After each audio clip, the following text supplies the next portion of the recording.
moved from the 160-acre farm to I think an 18-wide little tiny house in Washington, D.C. on Q Street.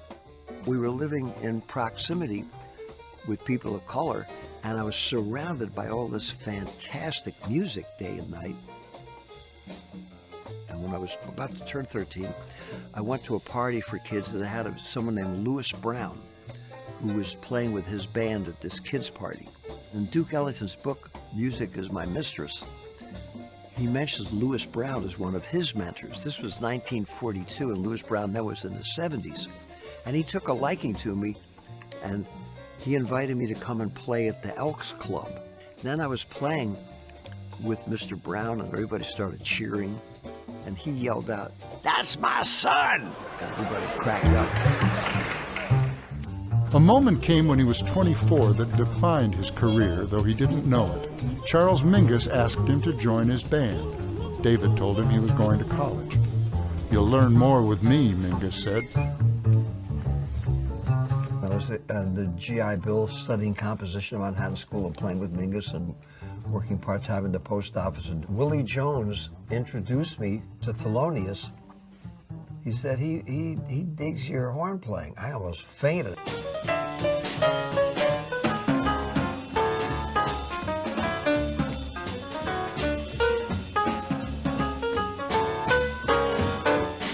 When I spent a whole night with Dizzy in 1951, he mentioned about Pan-African music for the whole night.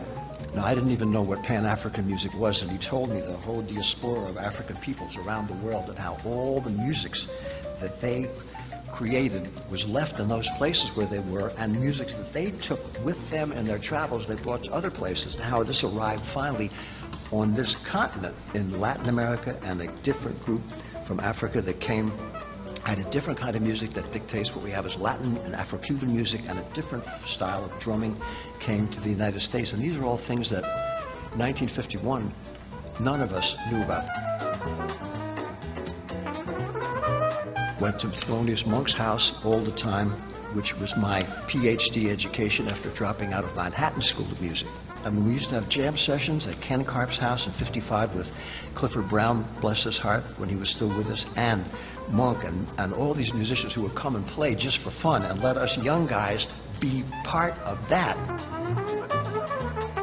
Jazz teaches you how to think. Jazz teaches you spontaneity, creating on the spot, dealing with the moment.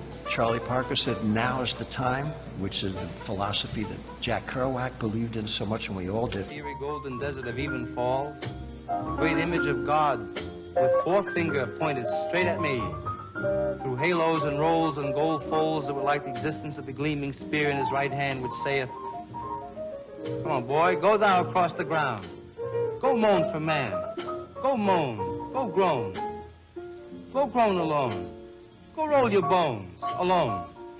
Jack Kerouac had the same lines of information by hanging out with musicians, by being with people who were interested not in what we were told we or it was supposed to be, but rather more of what it really was about from those who had lived it and who had learned about it from other people, hand to hand, mouth to mouth, and heart to heart. So that's the introduction tonight for Pull My Daisy.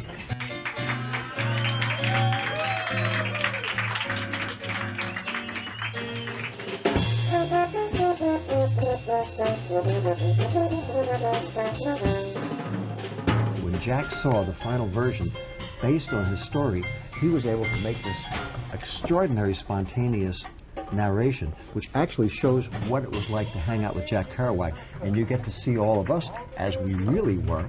How do you categorize yourself? Are you a jazz composer, or? Well, Nat, I've been around a great deal of the world. I heard a lot of kinds of music ever since I was a kid. And I'd say now, where I'm at is the very beginning.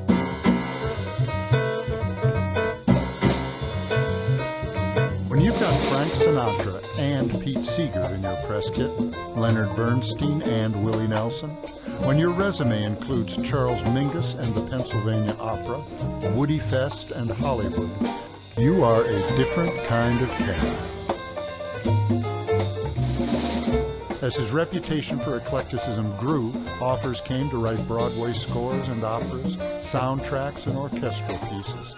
I was chosen by Leonard Bernstein as the first composer in residence with the New York Philharmonic.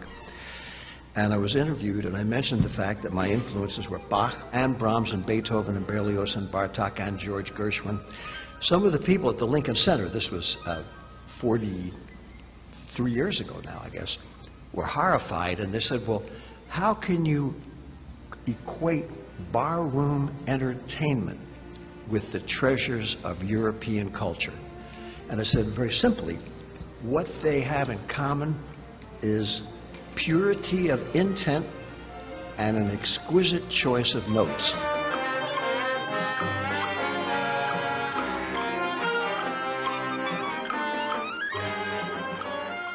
Today was no ordinary school day for lots of students in Brooklyn. They instead got a treat of sight and sound at Brooklyn Philharmonic's free school time concert series. Conductor and composer David Amram holds these shows at the Brooklyn Academy of Music each year to bring young New Yorkers closer to the music all around them. We try to incorporate Mozart, Beethoven, Bartok, as well as Duke Ellington, Thelonious Monk, and other composers, and bring them all together. Of adults tries to acculturate the next generation to love culture with a capital C, and especially classical music. But the MSO has put the job in the right hands. The hands belong to David Amram.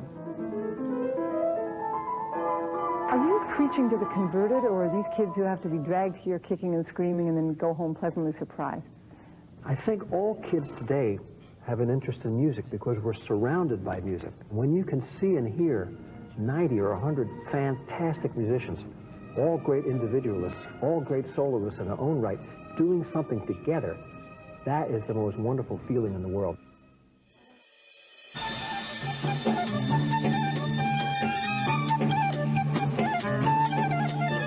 He plays, by latest count, 35 instruments from dozens of countries, has written operas with Joseph Papp and cantatas with Langston Hughes. Broadway scores for Arthur Miller and with Jack Kerouac introduced jazz to beat poetry.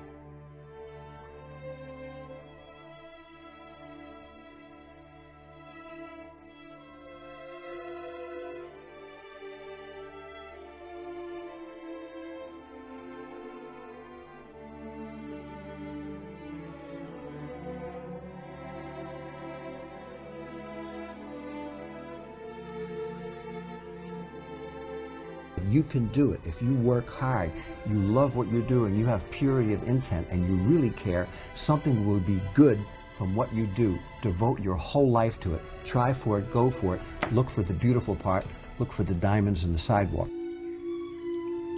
We tried and still try to do things that will be beautiful and will make people feel good 100 years from now.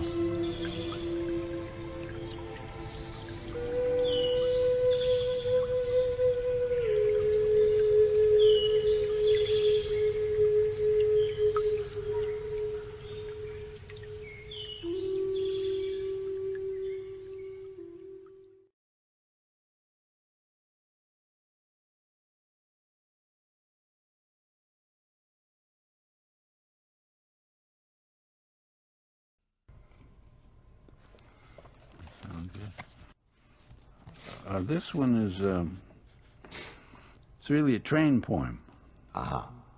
Maybe the loaf. I sort of like that. Well, let's try that. I could even do both, the piano and that, and switch. And start off with the... You could start off with the... This and, yeah. Well, why don't I do say number 2, and then you do that. Right.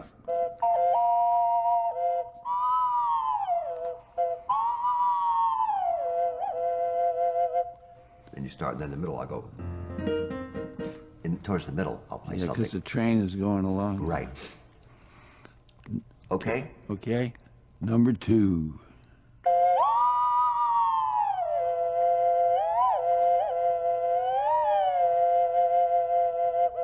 Just as I used to say, love comes harder to the aged because they've been running on the same old rails too long, And then, when the sly switch comes along, they miss the turn and burn up the wrong rail while the gay caboose goes flying and the steam engine driver don't recognize them new electric horns.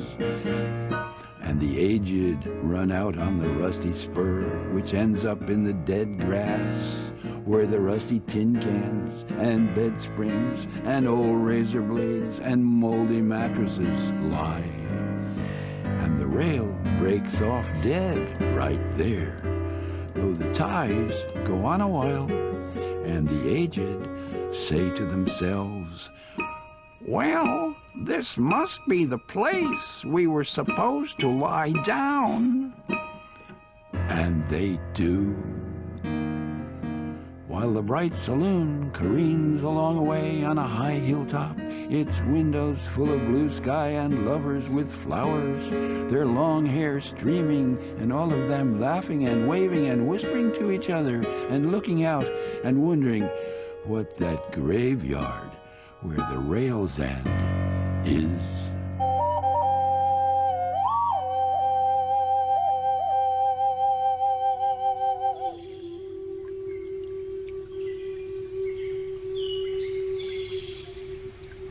Great. Sounds really good.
Well, thousands of years ago, probably right up on this hill, the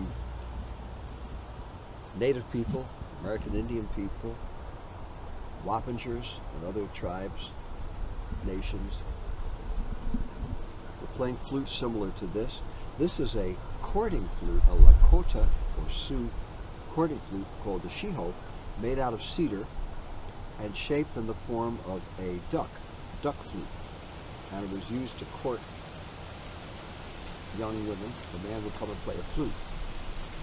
But it came from nature, the songs, the sounds, and the instrument itself, coming right from the trees, cedar trees in this case. This is a rabbit dance song called Bastinchela Wachipe, which celebrates the rabbit and the spirit of the rabbit. So nature and music have been connected since the beginning of time with every one of the instruments I'm going to play.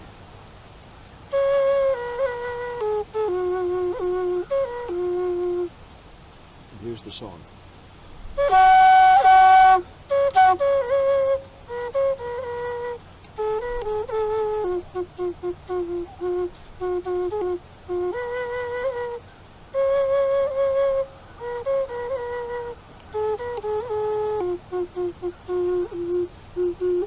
And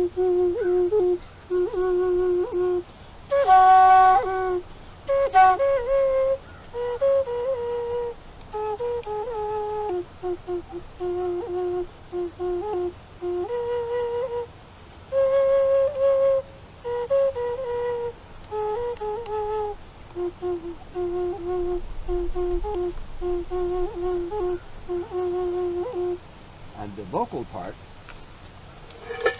uses this as a percussion instrument made from the bone of an animal and seeds or stones from where the particular people come from who made this. In this case, this is an Oneida rattle from the Six Nations people about 180 miles north of here, and Joanne Shenandoah gave me this one. So the song I played would be sung this way.